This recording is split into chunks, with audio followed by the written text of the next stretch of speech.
Hej og velkommen til den her lille video, hvor jeg vil give nogle tips og trick til, hvordan man stamper, eller til at gøre stamping nemmere.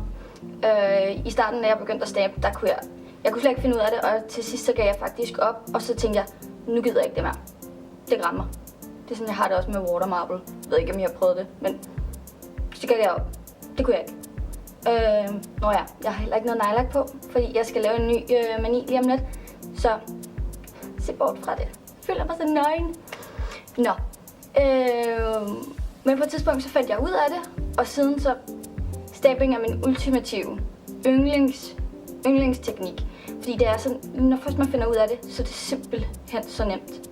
Altså, jeg ved godt, at i starten så tænker man, det her er ikke nemt. Og det kommer aldrig til at fungere for mig. Men virkelig, når man finder teknikken, og så spiller det bare, og så er det den nemmeste måde at peppe en helt almindelig lak op ved at lave et mønster, eller til at lave de vildeste og flotteste manier. Så jeg tænkte, at jeg lige ville hjælpe til, hvordan man kunne gøre det, og hvordan der er nogle små tips og tricks, der i hvert fald kan gøre det lidt nemmere. Det du skal bruge til stamping, det er selvfølgelig en stamper. Så skal man bruge en stampingplade. Man kan få rigtig mange forskellige. Det er lige meget. Find den du kan lide at bruge. Det mønster du kan lide. Og tit når man køber sådan en stamper, så hører der en lille skraber med. Smid den ud. Just throw it out. Tit så er den enten er den meget lille eller ujævn, eller også så har den en metalskinne, som skraber lakken væk, og det kan altså ridse pladerne. Så en anden måde du kan gøre det på, er at finde sådan et gammelt kort. Det her, det er hvor der har været et SIM-kort i. Det kan også være et gammelt gavekort, hvor der ikke længere er penge på. Et gammelt sygesikringskort, eller you name it. Plastikkort. Perfekt. Desuden kan du også rense acetonen, eller rense nejlakken af med acetone. Så bare find et gammelt kort, og det fungerer altså meget bedre. Det ridser ikke pladerne, og den er også større og nemmere at have med at gøre til at skrabe. Første tip. Number 1. Når man får en stampingplade, har den som regel folie henover. Det kan man se ved, at det tit er blå folie. Det skal altså af. Det kan man kan ikke bruge stampingpladen, hvis ikke folien er af. Og det er der tit mange, der ikke tænker over, eller der står ikke, at det skal være på. Men det er simpelthen beskyttelse. Ligesom når man får en ny telefon, så er der et plastik henover. Det kan man jo godt lade blive. Men på stampingpladen, der skal det altså af, før at det fungerer.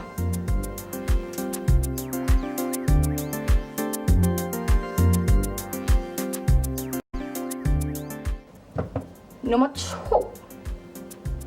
to. I starten, når man får sådan en stamper, så kan der godt være sådan, at den ligesom, hvis den ikke vil samle designet op, kan man prøve at tage en buffer, altså sådan en lidt stor neglefil, men som ikke er grov, og lige let buff hen over den, fordi der kan være en form for hinde, når ens stamper er helt ny.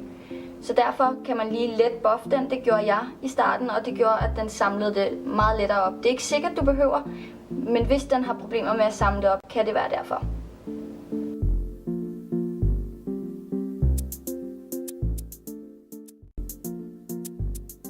Tredje tip er, at når man har rester, jeg ved ikke, om I kan se det, men jeg har rester, efter jeg har brugt den her, så er der lidt nejlakrester på. Lad være at bruge nejlakfjerner, og lad være at bruge acetone. Det kan gå ind og ødelægge gummiet. Brug i stedet for noget tape, som man lige holder mellem to fingre og lige kører henover. Eller brug en fnugrulle. Fnugruller kan lige let køres henover, og det samler simpelthen nejlakken op, så det ikke sidder her på stamperen. Det gælder også at fjerne fnug, eller hvis der er kommet hår på den, fordi den er altså lidt, min er i hvert fald en lille smule klistret, så der hænger diverse gode ting fast på.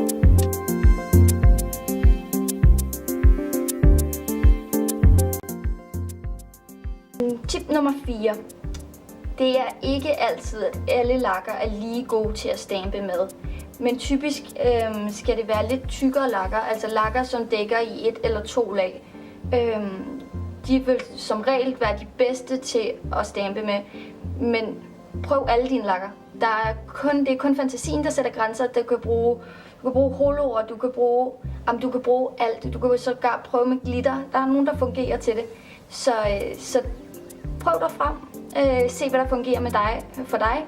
Men tit, så hvis du har besvær med det, så vil jeg helt klart anbefale at starte ud med nogle af dine tykkere lakker til at stampe med. Man behøver ikke at gå ud og investere i helt specielle lakker til stamping.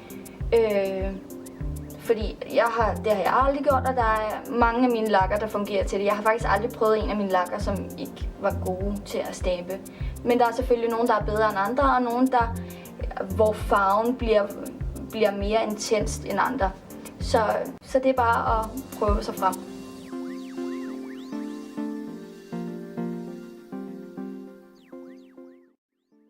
Tip nummer 4 er noget, du skal være opmærksom på omkring sådan en, når man køber en plade. Det er størrelsen på designs. Det her er en plade, som har lidt større designs, kan man se, fordi der er nogen, der er væsentligt mindre end dem her. Så hvis man har rigtig lange negle, eller for eksempel vil gøre det på gelé-negle, eller generelt negle, hvis man har en bred tommelfinger, eller noget i den stil, så skal man altså være opmærksom på, at der findes nogle plader, som har ekstremt små designs, og nogle, der har større designs. Men det er også igen noget, man bare skal prøve sig frem med, og læse lidt på nettet, og læse nogle anmeldelser, og gå på YouTube og se, hvor store designsene er. Men i hvert fald, det er en ting, man lige skal være opmærksom på.